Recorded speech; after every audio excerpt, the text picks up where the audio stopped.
Troisième question, Dominique qui demande, dans un autre domaine, j'aimerais savoir si pour vous, vivre de lumière est réservé aux adultes, ou bien est-ce qu'un enfant peut être éduqué dans ce sens?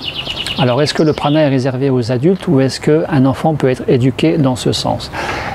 La question ne se pose pas à partir du moment où nous avons tous compris que l'état pranique était déjà inscrit dans l'état gestationnel dans le ventre de maman.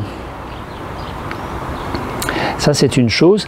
D'où vous voyez à la naissance, la plupart des bébés à la naissance ne sont pas forcément pressés de prendre le sein, de téter le sein de la mère pour se nourrir. Et que souvent, un bébé, dans ses premières semaines, il est dans son berceau, dans son landau, n'a pas spécialement faim plus que ça, et puis il va gazouiller, comme les oiseaux derrière moi, et il va un petit peu gober les particules de prana, comme il va regarder de façon fixe et rire aux anges. Rire aux anges veut dire que le bébé à la naissance, il a encore cette clairvoyance qui est encore présente, activée, qui est encore ouverte, et qu'il va avoir accès à des choses que nous autres, nous avons non pas perdues, mais oubliées, parce que cela s'est un petit peu, voire beaucoup, refermé. Donc,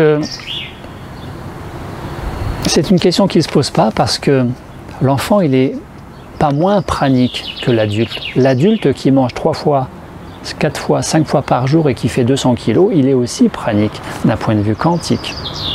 Bien évidemment, il y a des toxines dans le corps, bien évidemment, il y a un désalignement dans la cohérence corps-esprit, il y a un up and down important émotionnel, entretenu dans le côté up and down, non-stabilité émotionnelle par la nourriture conventionnelle, des pensées, un mental qui n'est pas toujours facile à canaliser, peu de conscience au présent. C'est tout ça, l'adulte, en général, qui rend la question de l'état pranique délicat aussi. Mais l'enfant n'est pas moins pranique que l'adulte. Et je dirais même que dans ses premières années, il est beaucoup plus pranique que l'adulte. Nous voyons bien tous ces enfants qui spontanément n'ont pas forcément envie de manger de viande, considérant que le poulet, le lapin, le cochon, le bœuf qui est dans leur assiette, eh bien, c'est leurs amis, et qu'ils vont jusqu'à pleurer pour dire non, je ne veux pas manger de mon ami, je ne veux pas manger de mon copain. Pourquoi est-ce qu'il faut manger ça? Instinctivement, l'enfant, il est encore connecté à ces sphères de conscience expansée. Conscience expansée qui nous fait comprendre intrinsèquement que nous sommes tous reliés, nous sommes tous un, nous sommes tous unité. C'est une histoire de conscience. Et puis, Dominique, je me permettrai ce retour officiel que j'avais déjà fait, officiel en vidéo, que j'avais déjà fait à Dominique en mail, c'est que éduquer un enfant ne s'éduque pas. Un enfant ne s'éduque pas. Un enfant s'accompagne. Un enfant auprès de qui nous pouvons lui transmettre des valeurs, des repères, bien évidemment un cadre de développement, de déploiement. Mais éduquer, nous ne sommes pas à l'armée, nous ne sommes pas à la Légion étrangère, nous ne sommes pas des robots. Donc nous n'avons pas plus à éduquer qu'à forcer les choses, qu'à obliger les enfants à telle et telle valeur qui serait celle de l'adulte, quand bien même le parent.